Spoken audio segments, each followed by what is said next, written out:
রমজান মাসে যে মায়েরা বন্ধকে টাকা এনেছে ওই মায়েদের রোজা হবে না। কি হবে না? রোজা হবে না।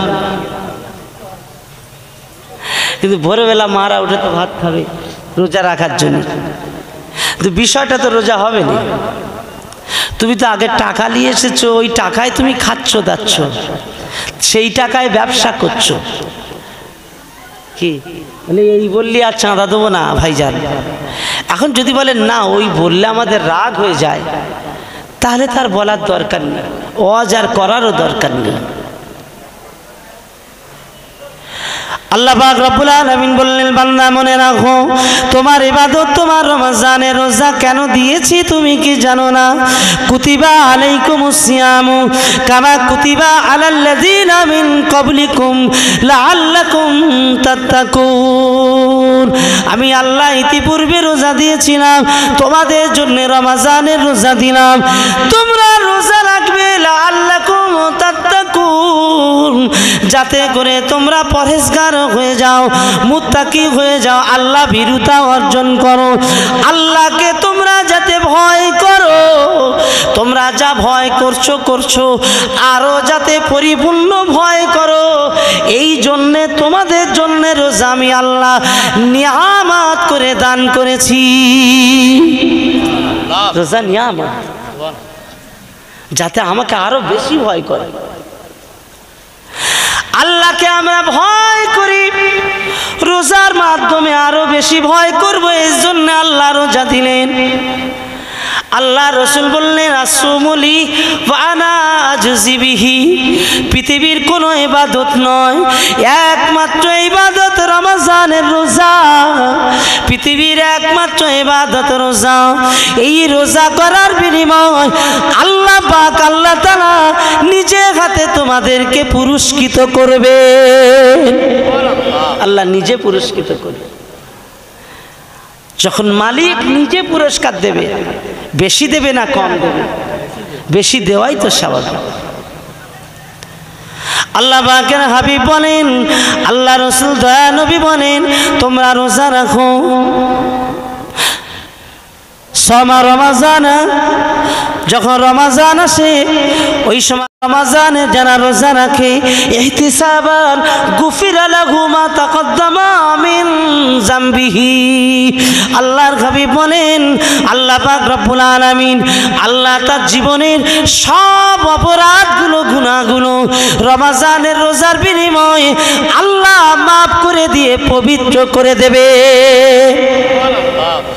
তো তো সুদ খাচ্ছে, তার রোজা রাখছে, তা পবিত্র হবে কি করে? হবে? ও তো সুদের টাকা নিয়ে আছে, এবার রোজাও করছে, কিন্তু হুজুর বলেছেন যে তোমার পবিত্র করে দেবে রোজা রাখলে, কিন্তু পবিত্রটা করবে কিভাবে? লাইন তো নেই। আছে ও আজ কি খুব ভুল হচ্ছে নাকি? ঘুরিয়ে দেবো নাকি? বলবো ইনশাআল্লাহ আলহামদুলিল্লাহ। ও নওজওয়ানেরা, যুবকেরা, নবীর উম্মতেরা, পাইকার ডাঙ্গার যুবকেরা, শুনে রাখুন, পৃথিবীর মাটিতে আপনি যদি কারো বলেন আমি আপনার ভক্ত, পৃথিবীর মাটিতে যদি কোনো বলেন আমি আপনার দলের মানুষ, পৃথিবীর মাটিতে যদি আপনি বলেন আমি আপনাদের সংগঠনের মানুষ, আমি আপনার দলের মানুষ, আমি আপনাদের সঙ্গের মানুষ, যদি এই রকম পৃথিবীতে কোনো কিছু দাবি আপনি করেন, এই দাবি করলে শুধু হয় না, এই দাবি করার সাথে সাথে আপনাকে উপযুক্ত প্রমাণাদি বিভিন্ন কাজের মধ্য দিয়ে দিতে হবে। আপনি মোটেই কাজে প্রমাণ দেবেন না, কাজের ভিতর দিয়ে প্রমাণ দেবেন না। আপনি বলবেন ভাই এবারের ভোট আমি আপনাকে দেব, আমি আপনার দলের লোক, কোনো চিন্তা নাই, ভয় নাই, আমি আপনার দলের লোক, আপনার জন্য সব করি। কিন্তু আপনি ঠিক অন্য একটা দলের হয়ে প্রচার করছেন, তাহলে যাকে বললেন আপনার দলের আর অন্য দলের প্রচার করছেন, তাহলে আগের কথাটা যেটা আপনি বলেছেন সেটা কি সত্য না মিথ্যা? আপনি বললেন আপনার দলে, কিন্তু প্রচার চালাচ্ছেন অন্য দলে, তাহলে কথাটা সত্য হয় কি করে? মুসলমানেরা বলো বলো বলো বলো, আল্লাহ পাক রব্বুল আলামিনের দলে দাবি তুমি করেছো, আল্লাহ রসুলের দলে দাবি তোমার আছে। আমি আল্লাহর দলে, আমি আল্লাহ রসুলের দলে, আমি অন্য কারো দলে নয়, আমি আল্লাহর দলে, আল্লাহ রসুলের দলে। কিন্তু প্রচার আমরা শয়তানের দলের করি না, করি না। শয়তানের কার্যক্রমের প্রচার আমাদের দ্বারা হচ্ছে না, সব শয়তানি কাজকর্ম চলছে বেশিরভাগ জীবনে মিলিয়ে দেখুন। আল্লাহ পাক বললেন ওয়ালা নাবলুয়ান্নাকুম বিশাইইম মিনাল খাউফি ওয়াল জুই ওয়া নাকসিম মিনাল আমওয়াল ওয়াল আনফুসি ওয়াস সামারাত। হ্যাঁ যুবকেরা, তোদেরকে আমি বলছি, তোরা যদি মুসলমান ঘরের ছেলে হোস, মুসলমান ঘরের যদি আওলাদ হোস, মুসলমান ঘরের যদি সন্তান হোস, তাহলে মুসলমান ঘরের সন্তান হওয়ার জন্যে ওয়েস্টেজ থেকে নেমে কল করবা। মুসলমান ঘরের ছেলে হওয়ার জন্যে আমি আপনাদেরকে বলবো, মনে রেখে দিন না, আল্লাহ পাক রব্বুল আলামিন আমার আল্লাহ নবী দিন ও দুনিয়ার বাদশা হাবিবুল্লাহ জনাবে মুহাম্মদুর রাসূলুল্লাহ সাল্লাল্লাহু আলাইহি ওয়াসাল্লাম হুজুর বললেন, তুমি কি জানো, তুমি কি জানো, তোমার জীবনে তুমি যদি বলো আমি মুসলমান, তুমি যদি বলো আমি মুমিন, তুমি যদি বলো আল্লাহর দলে, তুমি যদি দাবি করো আমি নবীর দলে, এই দলে দাবি করলে আল্লাহ পাক একটু পরীক্ষা নিয়ে নেবেন। আল্লাহ পরীক্ষা না নেওয়া পর্যন্ত তোমার মৌখিক দাবি থাকবে দুনিয়ায়, কিন্তু আল্লাহর কাছে সার্টিফিকেট পাবে না। কথাটা লিখে রাখেন, কিন্তু কথাটা লিখে রাখেন।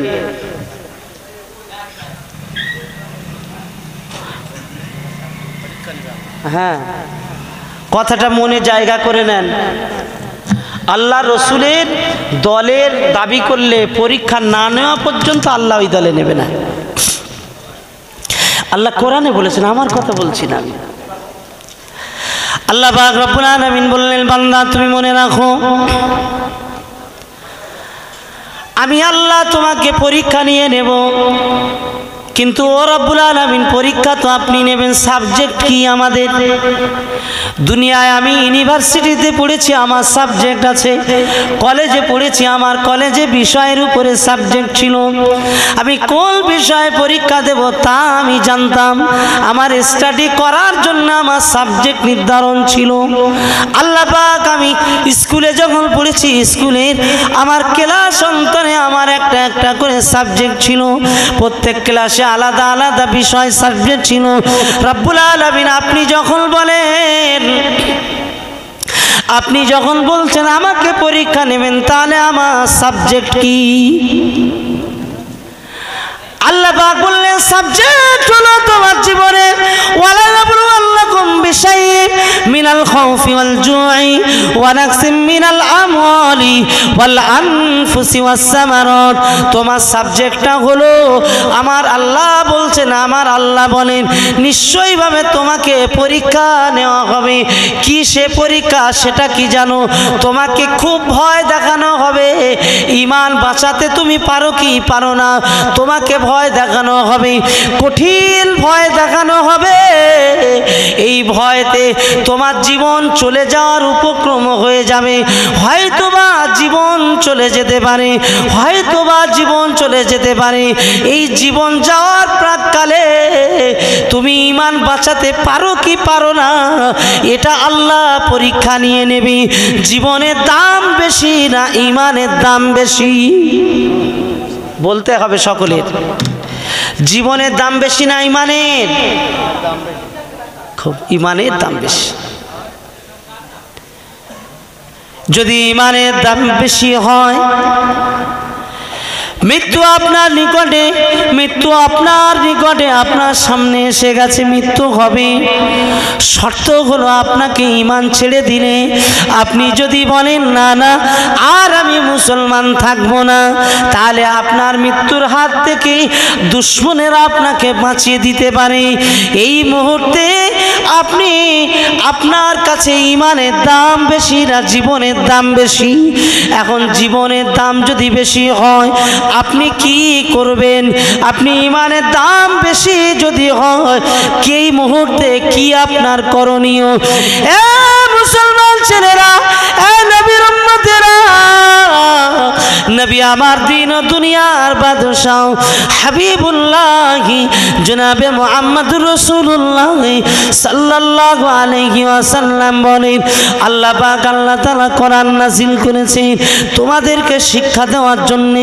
কোরআনে আল্লাহ পাক যুগে যুগে যুগে যুগে মানুষের হেদায়েতের জন্য কোরআন আল্লাহ দান করেছেন। কোরআনে মুতাশাবিহাত আয়াত আছে, মুহকামাতের আয়াত আছে। কোরআনে মুহকামাতের আয়াত আছে, মুতাশাবিহাতের আয়াত আছে। খুব ভালো করে বুঝুন, মুহকামাত মানে একেবারে সিলেক্ট করা হয়ে গেছে, নির্দিষ্ট করা হয়ে গেছে। যে আয়াতগুলো পড়লে আমরা সরাসরি বুঝতে পারি যে এটা আল্লাহ পাক এই ঘোষণা দিয়েছেন। যে আয়াতগুলো পড়লে আমরা সরাসরি বুঝতে পারি, ওলা তাকরাবুজ জিনা, তোমরা জানো ওলা তাকরাবুজ জিনা ইন্নাহু কানা ফাহিশা, ফাহিশ করো না, ফাহিশি কাজ করো না, জিনা ব্যভিচার করো না, এই যে নোংরামি করো না, এটা খুব জঘন্যতম কাজ। এই যে ঘোষণাটা, সরাসরি ঘোষণা কি ঘোষণা না, সরাসরি নির্দেশ করো না, এটা হারাম, আল্লাহর নির্দেশ। এগুলোকে মুহকামাত বলে। কোরআনে দুভাগে ভাগ করা আছে, একটা হলো মুহকামাত আর একটা হলো মুতাশাবিহাত। যে আয়াতগুলো শুনলে বোঝা যায় না কি এর সমাধান, কোনটা ঠিক কোনটা বেঠিক সন্দেহ হয়। যে আয়াতগুলো নির্দিষ্ট নয়, রূপক অর্থে ব্যবহার হয়, রূপক অর্থে ব্যবহার হয়।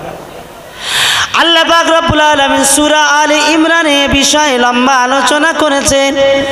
রূপক অর্থে যেগুলো ব্যবহার হয় তোমরা ওর পিছনে ছুটো না, যেগুলো সরাসরি সরাসরি যেগুলো নির্দিষ্ট করে দেওয়া হয়ে গেছে, হারাম জানানো হয়ে গেছে, নির্দিষ্ট জানানো হয়ে গেছে, আবার তোমরা খুঁজছো কিভাবে এটাকে জায়েজ বানানো যায়।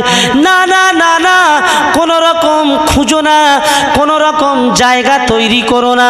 যখন সরাসরি বিষয়টা পেয়ে গেছো, আবার কেন নতুন করে ফাঁক ফোকর তোমরা খুঁজে খুঁজে বেড়াচ্ছ? যাদের মনে নোংরামি আছে, যাদের মনে খারাপই আছে, তারা ফাঁক ফোকর খুঁজে খুঁজে বেড়ায়। কি বললেন? আল্লাহ কোরআনে সূরা আলে ইমরানে বলেছে, যাদের মনে ফাঁক ফোকর আছে যে আমি কিভাবে আমারটা জায়েজ করব, তারা এই রকম বিভিন্ন ভাবে খুঁজে বেড়ায়। আল্লাহ বলছেন না, এরকম করে খুঁজো না। মুহকামাতু আও খারু মুতাশাবিহাত, তোমরা কিছু যে মুতাশাবিহাতের আয়াতের পিছনে ছুটো না, যেগুলো সন্দেহ পরিষ্কার বুঝতে পারছো না যেটা আল্লাহ কি বলেছেন, ও বিষয়ে যাদের বোঝার তারা বুঝেছে।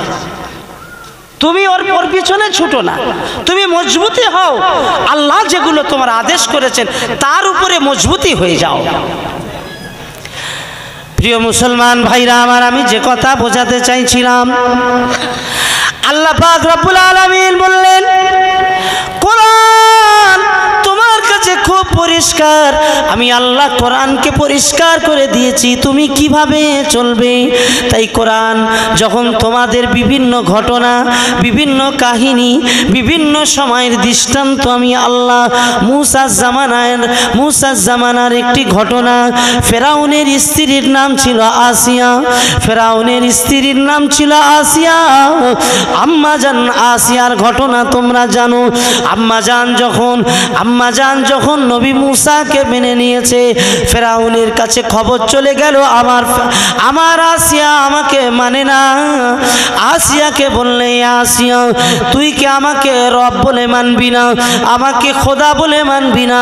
আম্মা জান বলেছিলেন, না না না না, আমি আপনাকে স্বামী বলে মানব, খোদা রব বলে আমি মানতে পারবো না। আম্মা জান আসিয়াকে ধরে নিয়ে জেলবন্দি। আম্মা আসিয়া বলেছিলেন, আমাকে কত বিপদের ভিতরে ফেলবে, কত মুসিবতের ভিতরে ফেলবে, ফেলো, আমার বিপদ থাকলে বিপদ হবে। আমার বিপদ দিতে দিতে, কষ্ট দিতে দিতে আমার শেষ কষ্ট মৃত্যু ছাড়া আর কিছু ঘটতে পারে না। তো আমার মৃত্যু তো তোমাদের হাতে নয়, আমাকে শাস্তি দেওয়ার জন্যে সর্বত্র মৃত্যু আমার জন্যে বড় শাস্তি হয়তো হবে। তো আমার মৃত্যু তো তোমাদের হাতে নয়, তোমরা যদি মৃত্যুর জায়গায় নিয়ে গিয়ে আমাকে শুলে চড়িয়ে দাও, যদি মৃত্যুর জন্য আমাকে ফাঁসির মঞ্চে দাঁড়াতে হয়, আমি ফাঁসির মঞ্চে দাঁড়িয়ে আমি বরণ করে নেব। আল্লাহ যদি মরণ ডাকে মরণ হয়ে যাবে, কিন্তু আমি আমার স্বামী ফেরাউনকে খোদা বলে মেনে নেব না। একবার বলবেন না সুবহানাল্লাহ? এই যে পরীক্ষা দেখেন, ওয়ালানাবলুয়ান্নাকুম বিশাইইম মিনাল খাউফ, তোমাকে ভয় দেখানো হবে, তোমাকে মুসিবত দেখানো হবে, মুসিবতে ফেলা হবে। আম্মা জান হযরতে আসিয়া, আম্মা জান হযরতে আসিয়া তিনি কি করলেন? অটুটভাবে দাঁড়িয়ে আছেন। ও নওজোয়ানেরা, যুবকেরা, সামান্য খাওয়া পড়ার জন্যে, সামান্য ব্যবসা উন্নতি করার জন্যে, সামান্য ব্যবসা একটু আরো বেশি করার জন্যে, এই দুনিয়ার লোভ লালসা, আরো বেশি টাকা রোজগার করতে হবে, এই ভাবনা ভেবে আপনি আপনার বিবিটাকে, আপনি আপনার বিবির ইজ্জতটাকে নষ্ট করে দিয়ে পর পুরুষের কাছে বন্ধক দিয়ে আসলেন। সপ্তাহে সপ্তাহে আপনার বিবিটা গিয়ে সেখানে গিয়ে সেই সমস্ত লোকের কাছে গিয়ে টাকা জমা দিতে যায়। বড় লজ্জার কথা, বড় শরমের কথা। টাকা বাড়াবার জন্য তাদের কাছ থেকে টাকা ধার নিলেন। এটা তো ধার নয়, শর্ত সাপেক্ষে আপনাকে বেশি দিতে হবে। আপনি যে এত বড় অপরাধমূলক কাজ, যে অপরাধ আল্লাহ রসুলের ঘোষণা আপনার তো মাথায় আছে, তাহলে আপনি একবার চিন্তা করে বলুন, আল্লাহ পাক মৃত্যুর সামনে যদি বসিয়ে দেয়, তাহলে আপনি কি ঈমান বাঁচানোর যোগ্য বলে মনে করেন?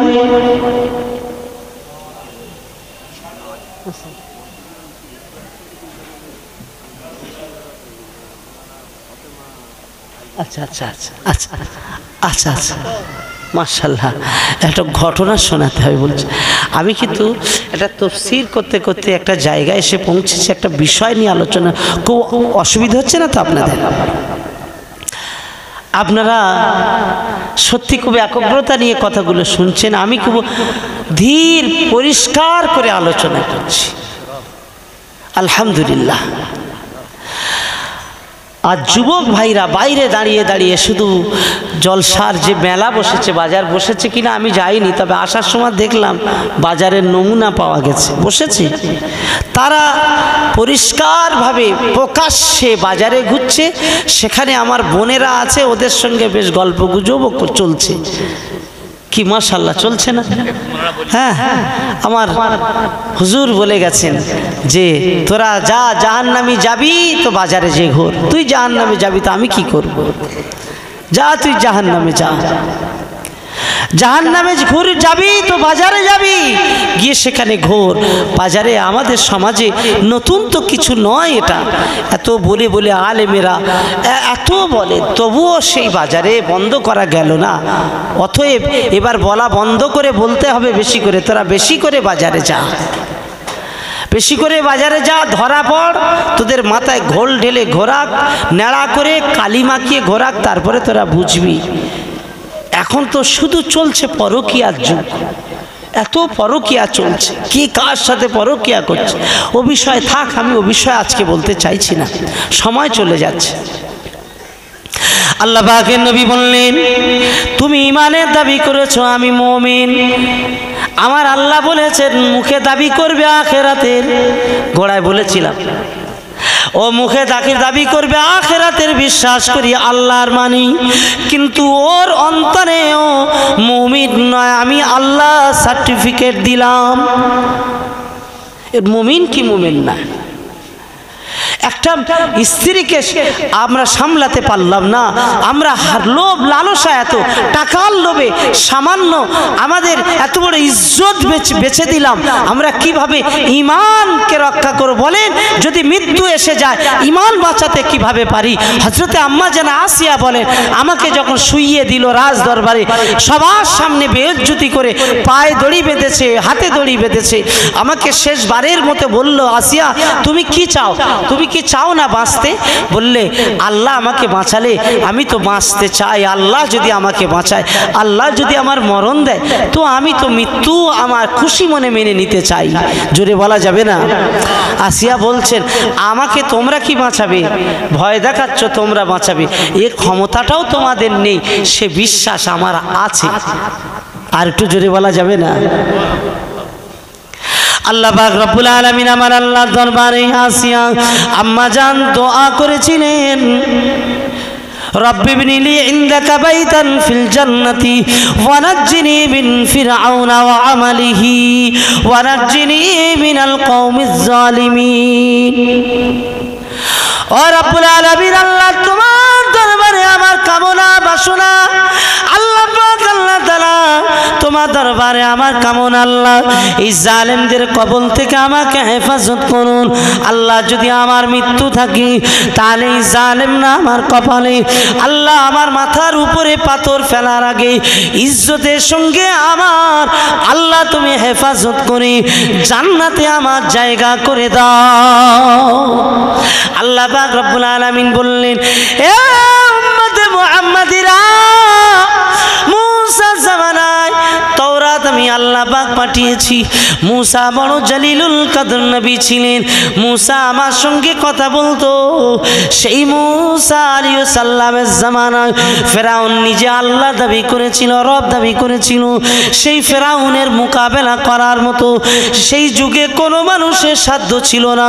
সেই যুগে তার ঘরেতে তার স্ত্রী তার বিরোধিতা করে আমি আল্লাহ আমার কাছে যখন দোয়া চেয়েছি, আমি আল্লাহ তার দোয়াটা এত পছন্দ করে নিয়েছি, উম্মতে মুহাম্মাদের জন্যে কোরআন নাজিল করে আমি আল্লাহ আসিয়ার কথাগুলো কোরআনের আয়াত হিসাবে কবুল করেছি, কোরআনের আয়াত বানিয়ে দিয়েছি। আসিয়াকে কবুল করে নিয়ে জান্নাতও দিয়েছি। জোরে বলুন সুবহানাল্লাহ। মৃত্যু হয়ে গেল আসিয়া, আল্লাহ পাক ওই মাথায় পাথর পড়ার আগে আসিয়াকে জান কবজ করে নিয়েছিল। আজরাইলকে বলেছিলেন, আল্লাহ যাও ওর নিয়ে চলে আসো আমার দরবারে। ঈমান বাঁচান, ঈমানের পরীক্ষার কথা এটা। মিনাল খাউফি ওয়াল জুই ওয়া নাকসিব মিনাল আমওয়াল ওয়াল আনফুসি ওয়াস সামারাত। ক্ষুধার জ্বালা, ক্ষুধার যন্ত্রণা, ক্ষুধা এত বেশি দেব অভাব অনটন ভরে যাবে। এত অভাব অনটন খাই খাই করে তুমি পাগলের মতো সর পুড়িয়েও খেয়ে নেবে। অভাব অনটন হলে এই জামানায় বেশ কিছু লোক আপনি দেখবেন সর পুড়িয়ে যদি বলেন কাবাব করা আছে খা, ও বেটা খেয়ে নেবে, বলে সরটোর যাওয়াই হোক গে, কাবাব তো খেয়ে নেবে, জোর করে খেয়ে নেবে। বলেন না নাউজুবিল্লাহ। খাচ্ছে না, খাচ্ছে না, কটা দেখাবো, খাচ্ছে না, প্রচুর পরিমাণে আছে। একটু দেখলাম না ইফতারি কে নিয়ে এসে দিল, ইফতারিটা কার? এটা কি ভালো মানুষের? ওর কি হালাল রোজগার করার কোনো রকম সামর্থ্য আছে? না ওকে দেখি তো 24 ঘন্টা আরামে ঘোরে, তো হালাল রোজগারটা করলো কবে যে ও ইফতারি দিল? এটা দেখার দরকার আছে না নাই? বা ইফতারি খাবে তো খাবে, যারা ইফতারি ভাগ বাটার করে দেখবেন ও আবার গোটা কথা চাপাতে রেখে দেয়, বেশি খায় বলে। এরকম কিছু না আছে? কি রে বাবা, হ্যাঁ তুই পেটটা কি কি করেছে? এত খেতে হবে কেন? বাড়ি নিয়ে যেতে হবে কেন? ইফতারি মানে কি? আল্লাহ পাক একটা নিয়ামত করেছেন, হালাল পয়সায় একটা খেজুর কিনে এক গ্লাস পানি খাও, আমার আল্লাহ তোমার ভরিয়ে দেবে পেটটা। আল্লাহ পাক তোমাকে শান্তি ভরিয়ে দেবেন। জোরে বলুন না সুবহানাল্লাহ। তুমি শুকরিয়া আদায় করো, একটা খেজুর খাও। তুমি 100 টাকা হারাম টাকা নিয়ে 100 খেজুর কিনে খাওয়ার কোনো দরকার নেই। হালাল পয়সা একটা খেজুর খাও। কই তা হচ্ছে? সেজিয়ে বেটা মাথায় করে নিয়ে যাচ্ছে। ও কি হচ্ছে না তুই জানিস নি? আজকের সেই পাইকারডাঙ্গা মসজিদে আমার ইফতারি, তাই সব মোটামুটি নিয়ে যাচ্ছি আর কি। বেটা একেবারে বিশাল ব্যাপার করে নিয়ে যাচ্ছে ইফতারি। মাশাআল্লাহ, নিয়ে যাবেন, আমি মানা করছি না, কিন্তু সেটা হালাল পয়সায় হতে হবে। তোমার লিজের তো গেল, ফের রোজাদারদের রোজাগুলোও তুমি শেষ করে দিলে। আজ রোজাদারেরা রোজার মূল্য যদি বুঝতো, তাহলে খাওয়ার জন্যে আকুর বাকুর করতো না, খাওয়ার জন্যে পাগল হয়ে যেত না, খুব হিসাব করে খেত না বলে। ও রোজাটা যদি ওর কাছে মূল্য থাকতো, তাহলে ইফতারি করে বিড়ি মুখে দিয়ে ঘুরতো না। রোজার মূল্য ওর কাছে নেই, ওই জন্যে তো বিড়ি মুখে দিয়ে রোজা আগে ইফতারি করেই নামাজ পড়লো কি পড়লো না, তাড়াতাড়ি করে বিড়ি টানতে আছে না? না কি রে বাবা, তুই তো রোজা করেছিস। মিন ক্বাবলিকুম লাআল্লাকুম তাত্তাকুন। আমি রোজা তো আল্লাহকে ভয়ের উদ্দেশ্যে, যাতে করে আরো ভয়ের মানুষ হও, আল্লাহকে আরো বেশি ভয় করো, সেই জন্যে তো রোজা দিয়েছে। তা তুই ভয় না করে বিড়ি টানতেছিস, ব্যাপারটা কি? বল না, সারাদিন টানা হয়নি তো, কি হলো? আল্লাহ পাকের মাহবুব বান্দা বান্দিরা, রাগ করো না আমার, রাগ করো না ভাই আমার। আল্লাহ নবী তা নবী হাবিবুল্লাহ জনাবে মুহাম্মদুর রাসূলুল্লাহ সাল্লাল্লাহু আলাইহি ওয়াসাল্লাম কিয়ামতের কঠিন ময়দানে, হাসরের মাঠে আল্লাহ পাক, আল্লাহ তাআলা রোজাদারকে আল্লাহ সম্মান দেওয়ার জন্য দুনিয়ায় রোজা করেছে, আল্লাহর ভয় করেছে, সারাদিন সুবে সাদেক থেকে নিয়ে একেবারে মাগরিব পর্যন্ত আল্লাহ পাকের ওই বান্দা বান্দি রোজা আদায় করেছে। আমার নবী বলেন, কিয়ামতের ময়দানে আল্লাহ পাক যখন জান্নাতি মানুষদেরকে খাওয়াবেন, সর্বপ্রথমে রোজাদারকে আল্লাহ পাক বসিয়ে দেবেন। রোজাদারের বসিয়ে দিয়ে আমার আল্লাহ কুদরতি ভাবে মাছের কলিজা ভুনা করে ওদেরকে ইফতারি করাবে। জোরে বলা যাবে না? তুমি কত দামি মানুষ, আল্লাহ দরবারে মাছের কলিজা দিয়ে ইফতারি করাবে। প্রিয় মুসলমানেরা, ও নওজওয়ানেরা, যুবকেরা, আমি আপনাদের কাছে আলোচনা করতে করতে আগিয়ে এসেছি অনেক। আমার টোটাল মিলিয়ে বক্তব্য আমার সেই জায়গায়, আল্লাহ পাককে আমরা মেনেছি, রব বলে মেনেছি, আল্লাহকে এক বলেছি। হুয়াল আউয়াল ওয়াল আখির ওয়াল যাহির ওয়াল বাতিন। আমার আল্লাহ তিনি আদিতে ছিলেন, অনন্তে থাকবে, তিনি প্রথম, তিনিও শেষ। আমার আল্লাহ তাই বললেন সূরা আলে ইমরানে আল্লাহ পাক বলেছেন, আলিফ লাম মিম, আল্লাহু লা ইলাহা ইল্লা হুয়াল হাইয়ুল কাইয়্যুম, নাযালা আলাইকাল কিতাবা বিল হাক্কি মুসাদ্দিকান লিমা বাইনা ইয়াদাইহি ওয়া আনজালাত তাওরাতা ওয়াল ইনজিল মিন ক্বাবলু হুদাল লিন-নাস ওয়া আনজালাল ফুরকান ইন্নাল্লাযীনা কাফারু বিআয়াতিল্লাহি লাহুম আযাবুন শাদীদুন ওয়াল্লাহু গফুরুর রহিম ওয়াল্লাহু আজিজুন ইন্তিকাম। একবার জোরে বলেন না সুবহানাল্লাহ। প্রিয় ভাইরা আমার, আল্লাহ পাক রব্বুল আলামিন বললেন, আলিফ লাম মিম, আল্লাহু লা ইলাহা ইল্লা হুয়াল হাইয়ুল কাইয়্যুম। আল্লাহ পাক রব্বুল আলামিনের পরিচয় আল্লাহ পাক দিলেন, বান্দা আমি হাইয়ুল কাইয়ুম, আমি চিরঞ্জীব, আমি কখনো মৃত্যুবরণ করব না, আমি সর্বদাই আছি এবং চিরস্থায়ী থাকবো। জোরে বলা যাবে না সুবহানাল্লাহ? আর একটু জোরে বলেন নারে তাকবীর। আল্লাহ পাক বললেন আমি আদিতে ছিলাম, অনন্তে থাকবো, চিরস্থায়ী আছি, থাকবো। তোমাদের মৃত্যুবরণ হবে, আমাকে কেউ মারতে পারবে না, মরণ তো আমি আল্লাহই সৃষ্টি করেছি। জোরে বলা যাবে না সুবহানাল্লাহ? আর একটু জোরে বলেন। পাবজি আমার প্রিয় ভাইরা, আমার নওজওয়ানেরা, তাহলে সেই আল্লাহকে যখন ভয় করি, আল্লাহকে যখন চিনি, সেই আল্লাহর পরিচয় যখন পেয়ে গেছি, আল্লাহর পরিচয়ে নিজের জীবনটাকে তৈরি করে নিতে পারলে, আল্লাহর হাবিব বলেন জেনে রাখো, জেনে রাখো, ইয়া আইয়ুহাল্লাযীনা আমানুত্তাকুল্লাহা ওয়া কুনু মা'আস সাদিকিন। তোমরা সত্যবাদীদের সাথে থাকো, আল্লাহওয়ালাদের সাথে থাকো। তোমরা আল্লাহওয়ালাদের সাথে যদি তোমরা থাকো, যারা আল্লাহকে ভয় করেছে এবং সত্যবাদীদের সাথে যারা থেকেছেন, আমি আল্লাহ তাদেরকে কবুল ও মঞ্জুর করে আমি আল্লাহ তাদেরকে জান্নাতি বানাবো। একা একা থাকলে হবে না, আল্লাহওয়ালাদের সাথে থাকতে হবে। আমরা আল্লাহওয়ালাদের সাথে থাকবো কি থাকবো না? জোরে বলেন। আল্লাহওয়ালাদের সম্পর্কে আমরা জানি না, জানি না? আল্লাহওয়ালারা তারা জান্নাতি, আল্লাহ তাদের জান্নাতি খাবার কবরে দান করেন। আরো একবার জোরে বলেন। আল্লাহওয়ালারা মরেন না। আলা ইন্না আউলিয়া আল্লাহি লা ইয়ামুত। আল্লাহর ওলিরা মাহবুবরা মরে না। আল্লাহর ওলি মাহবুব বলতে কাদেরকে বলা হয়? পীর কাদেরকে বলা হয়? পীর তাদেরকেই বলা হয়, মাহবুব তাদেরকে ওলি বলা হয়। আল্লাহ পাক নিজেই বলেছেন, তারা যারা আমি আল্লাহ আমাকে ভয় করেছে, যারা আমি আল্লাহ আমাকে ভয় করেছে, তারাই তো আমার মাহবুব। জোরে বলুন না সুবহানাল্লাহ। বলতে বলতে প্রায় 11:40 হয়ে গেল। আমি মাহবুবদের একটু পরিচয় দিচ্ছি।